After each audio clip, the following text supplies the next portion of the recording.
Welcome to Stephen vlogs Tamil. இன்னைக்குள்ள video என்ன பண்ண போகிறேன்னா பால்கோவா, அதுவும் ஈஸியான மெத்தடில். அதுக்காண்டி நான் ஒரு எரும மாட்டு பால் வாங்கியிருக்கேன், அதுவும் அமுல்க. உங்களுக்கு என்ன எரும மாட்டு பால் வாங்கினீங்க அதில் நிறைய இது வரும் பால்கோவாக இது, அதனால நான் அதை வச்சு பண்ணுறேன். பார்க்கலாம். இப்போ பால் நல்லா ஊற்றுங்க, நல்லா மிக்ஸ் பண்ணுங்கள். இதை ஸ்லோ ஃப்ளேமில் மட்டும் வைங்க, ஹை ஃப்ளேமில் வைக்காதீங்க. அதுக்காக அந்த பால் பொங்கணுன்னு அதுக்கு ஆடையை அப்படி எடுத்து நடுவில் வச்சுக்கோங்க. அப்போ தான் அது நல்லா கட்டியாக ஆகும் பால்கோவா மாதிரி. அதுக்காக பால் ஈஸியாக வற்றும். இதுக்கு 1.5 hour ஆகும் பால் வற்றதுக்கு. பார்க்கலாம், சைட்லேருந்து ஃபுல்லாக எடுத்து நடுவில் போடுங்க. அப்போ தான் அந்த பால்கோவாவுக்கு அழகாக ரெடி ஆகும். அதே மாதிரி நம்ம இதில் வெறும் பாலும் சீனியும் இருந்தால் மட்டும் போதும். இது ஈஸியாக நம்ம வீட்டிலேயே பண்ணலாம், டேஸ்ட்டாகவும் இருக்கும்.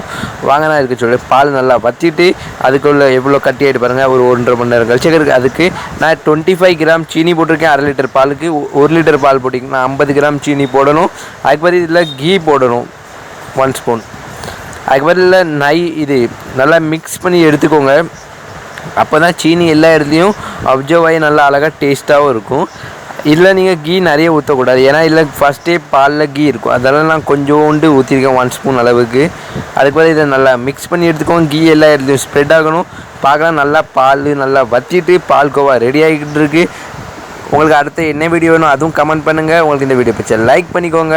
அங்கே சப்ஸ்கிரைப் பண்ண மறந்துடாதீங்க. அப்புறம் உங்கள் ஃபேமிலி மெம்பருக்கும் ஷேர் பண்ணி விட்டுக்கோங்க. நல்லா பால் வற்றிட்டு பார்க்கலாம், பால்கோவா அளவுக்கு நல்லா ஸ்டேஜ் ஆகிட்டு இன்னும் கொஞ்சம் வற்றணும். அப்போ தான் நல்லா டேஸ்ட்டாக இருக்கும்.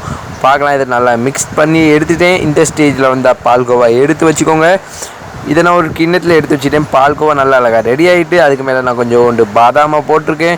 கொஞ்சம் டெக்கரேஷனுக்கும் வேறு டேஸ்ட்டாகவும் இருக்கும். இதை நீங்கள் ஃப்ரிட்ஜில் வச்சு அப்படின்னா சூப்பராகவும் இருக்கும்.